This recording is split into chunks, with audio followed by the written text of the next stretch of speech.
What's up, guys? Welcome back to Newswave. So yesterday, the PlayStation VR 2 went live for pre-order on Sony's site and immediately sold out, after which scalpers attempted to resell them on eBay with some varying results that might be good for us heading up to launch. We'll go over that here today. Also, we are going to be talking about Nintendo's next big release for the Switch with Pokemon Scarlet and Violet, and how Game Freak and the Pokemon Company might be dealing with hackers on day one. And we'll also be talking about Phil Spencer, Activision, Call of Duty, and PlayStation, and how Phil Spencer wanted to put all that speculation to rest once and for all. Guys, if you enjoy these videos, make sure you hit that like button, helps out a ton. And if you're new here to the Spawn Wave channel, make sure you subscribe down below. And we're gonna start today with Xbox Game Pass games for the second half of November. We can head over here to news.xbox.com, starting with games that just came out yesterday, Pentiment and Somerville, both cloud, console, and PC. Pentiment getting pretty good reviews, might be worth checking out there. Moving up to November 17th, we have Dune Spice Wars, that's in-game preview on PC. Ghost Lore, game preview on PC. We have Lapin, cloud, console, and PC, and then Norco, cloud and console. Moving to November 22nd, we have Gungrave Gore, cloud, console, and PC. I'm very curious to see how this one turns out. They were fun games on the PS2, but they weren't like critically acclaimed action titles or anything. But hey, we'll see how this one goes. Moving to November 29th, Insurgency Sandstorm, that's cloud and console. Soccer Story, cloud, console, and PC. Very much so reminds me of Golf Story or like Sports Story coming up. This one based around soccer and adventure RPG, so I'll be checking that one out, could be fun. And then moving to November 30th, we have Warhammer 40k Darktide, that being on PC. So not a bad way to close out the month of November with games going to the service. I'll definitely be checking out Gungrave and Soccer Story, but let me know what you're looking forward to here. Also, as we head into next week, we're gonna start seeing more and more Black Friday deals and sales get revealed, but it looks like we may have got a hint here on something that Sony is lining up. We can see this posted up over on D-Labs, and D-Labs has been very good about leaking PlayStation Plus games for each month, like a week or so before the announcement. And here, looks like we have a bit of a hint when it comes to the subscription service from Sony, the PlayStation Plus subs, being a bit cheaper, 25% off, actually, and that includes seemingly all of them, Essential, Extra, or Premium. Now, I'm telling you this, obviously, in case you're thinking about picking up a voucher or signing up now, because you may as well wait for what seems to be next week for these deals to go live. And I can't really recommend Premium at this time. I think Extra is a good deal, though, 25% off, especially if this is maybe for a gift.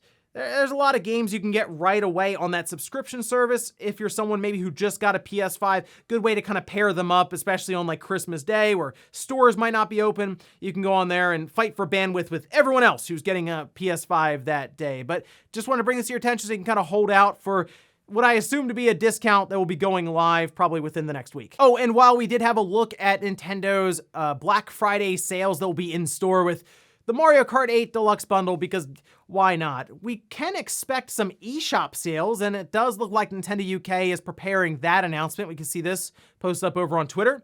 They say Black Friday is coming soon, but there's no need to wait until then for a bargain. The Nintendo Switch eShop Black Friday sale kicks off this Thursday, so November 17th. And obviously these sales are regional, so Nintendo UK in this case, but from what we've seen in the past, as these different sales are announced generally to go around the holidays, or in this case, Black Friday, most likely you will see other regions follow suit and announce their own sales. So Nintendo of America, I'm sure, will be doing something for Black Friday. And a lot of times those eShop sales are pretty good. There's a ton of stuff that goes on sale, some of it 90% off. So we'll keep an eye on this, and I'll make you guys aware when it goes live and what we're looking at. And guys, with some of the quick news out of the way, let's get into the bigger stuff. Let's start right away with the PlayStation VR 2. Pre-orders went live yesterday, but before that, you could sign up for an invitation to pre-order in like a queue, even ahead of this. So you just have a spot reserved. I did sign up for that.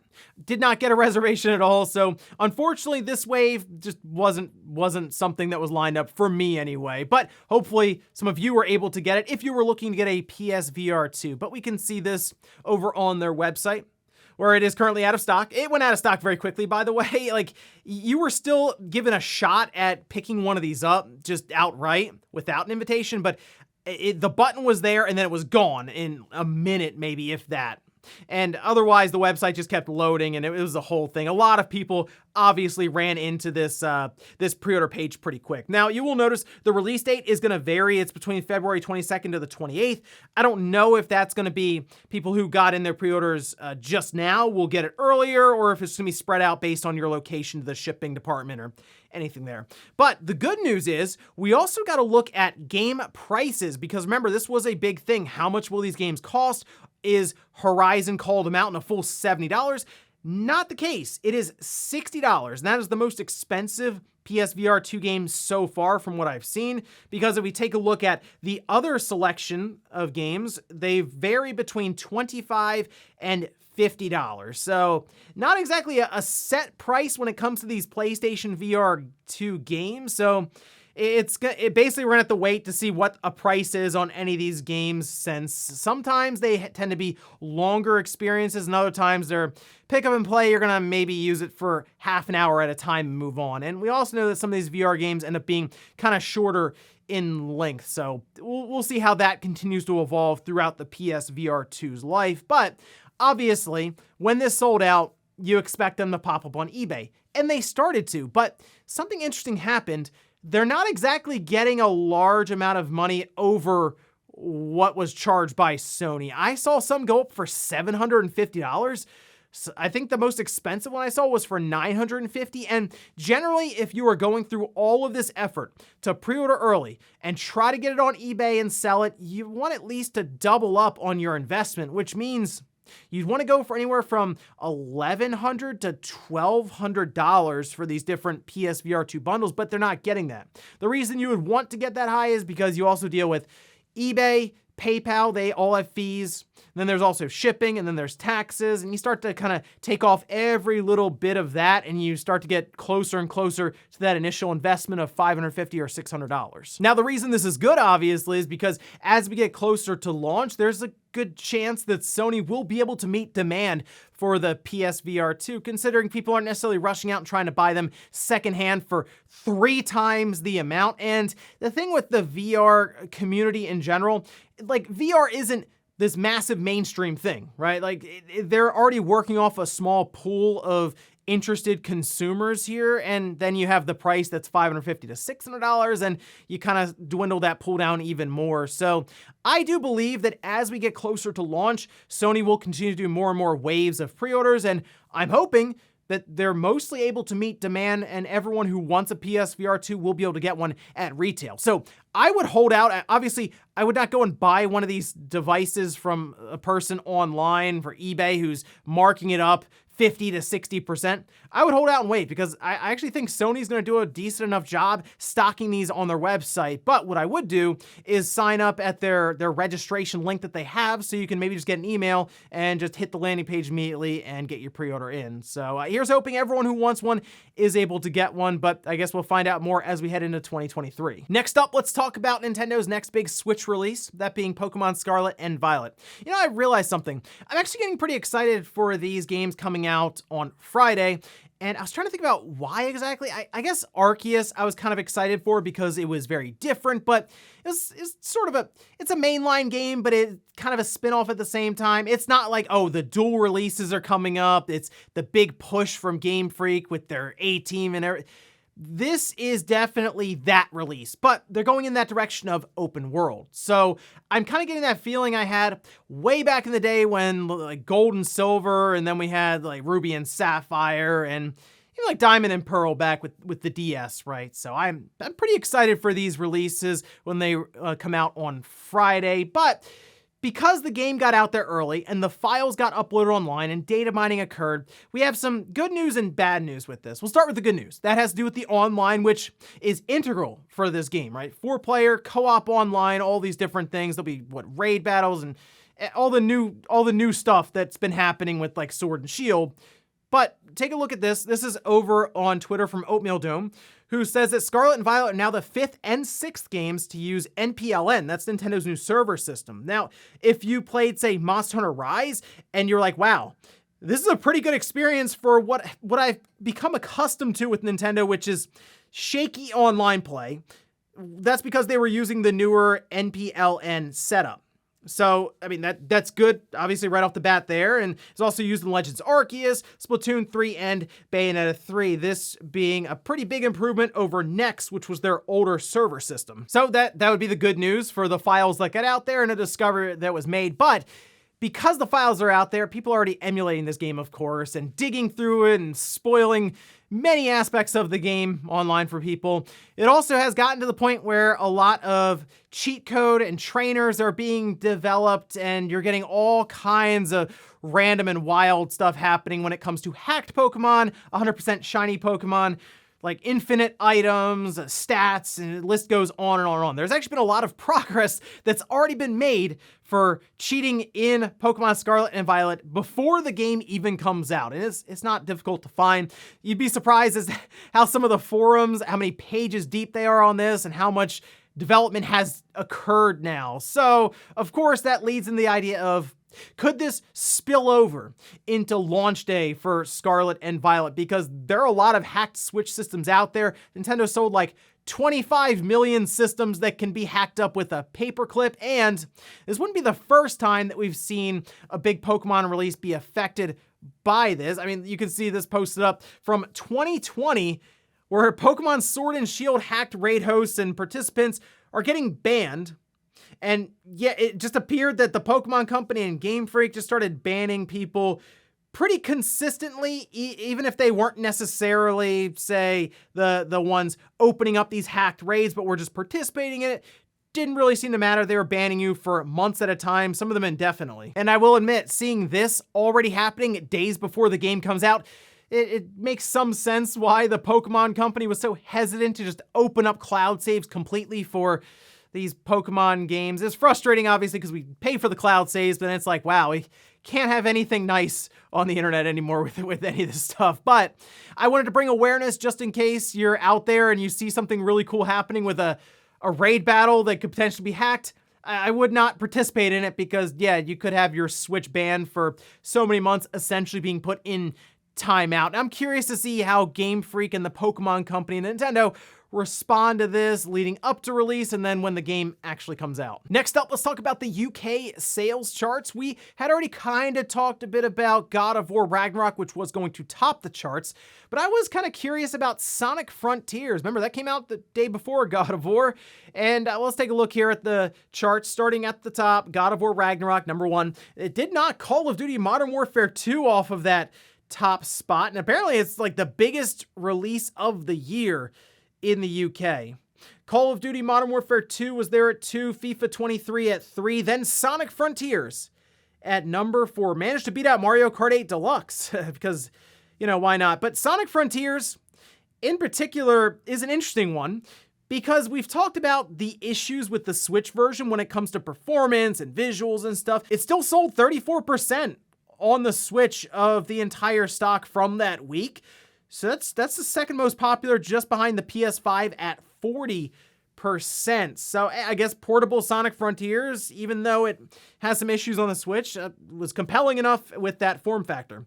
And then with Mario Kart 8 Deluxe behind that, Switch Sports, Horizon Forbidden West, Splatoon 3, Animal Crossing New Horizons, then Minecraft close out the top 10. So overall, not a bad opening for Sonic Frontiers, and I kind of think that's going to carry over, and just based on some of the talk from Sega right now, I think they will support this Sonic game for quite a while, and this could end up being a big seller for them, even though the reception has been polarizing. Some people really like the game, other people just hate this thing, so I enjoy my time with it, but I also understand it's not this critically acclaimed 95 plus Metacritic game, and not every game needs to be that. Some can just be fun, and hey, if anything else, it's definitely better than Sonic Forces. And in our last bit of news, let's talk about Phil Spencer and Call of Duty, which has become a focal point with the entire situation with the CMA and Activision, Blizzard, and the Microsoft deal. Everything is focusing in on this one intellectual property, and with good reason.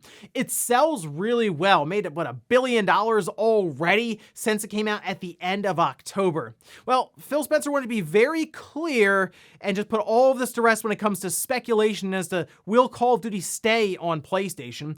This was with The Verge. We can see this posted up, where he says native Call of Duty on PlayStation, not linked to them having to carry Game Pass, not streaming. If they want a streaming version of Call of Duty, we can do that as well, just like we do on our own consoles. There's nothing behind my back. It is the Call of Duty Modern Warfare 2 doing great on PlayStation, doing great on Xbox, the next game, the next, and he says next like 3 or 4 times here, the native on the platform, not having to subscribe to Game Pass. Sony does not have to take Game Pass on their platform to make that happen. There's nothing hidden. We want to continue to ship Call of Duty on PlayStation without any kind of weird, I figured out the gotcha, as Phil said, our intent.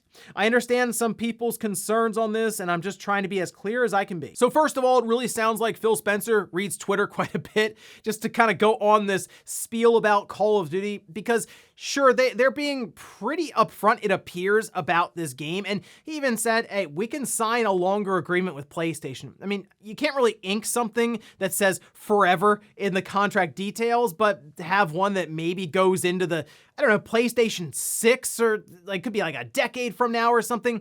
I don't believe Microsoft really cares if Call of Duty is on PlayStation, as he says, with a native experience. It's just, while it is a big game franchise, $1 billion, and like I said, since it came out, I think Microsoft is looking at the bigger picture. They've even talked about how this could be their entry point into the metaverse, which entertainment is probably the correct entry point into the metaverse. That, again, this term that keeps getting thrown around and everyone's trying to define in a certain way. But there's a lot more going into this deal than just Call of Duty. So in Microsoft's way in mind, hey, we'll have it on Game Pass and we'll also sell it on PlayStation for $70 and probably make a bunch of money there as well. And they'll be making their overall service very appealing with each Call of Duty and other Activision Blizzard game going in day one. So yeah, I believe it's pretty cut and dry. I think Call of Duty will remain on PlayStation as long as there's a PlayStation to put it on. Also, I think it's pretty obvious that he's clearly talking to a lot of the regulators around the world, especially with the CMA that has come under fire themselves with the My PlayStation thing. And, well, if it all has to do with Call of Duty, he's basically trying to say, hey, don't worry about it. We'll make sure it's available. And before we go to the comments of the day, we're gonna take a look at the poll that I posted up yesterday. We're asked, what's the plan for Black Friday sales this year?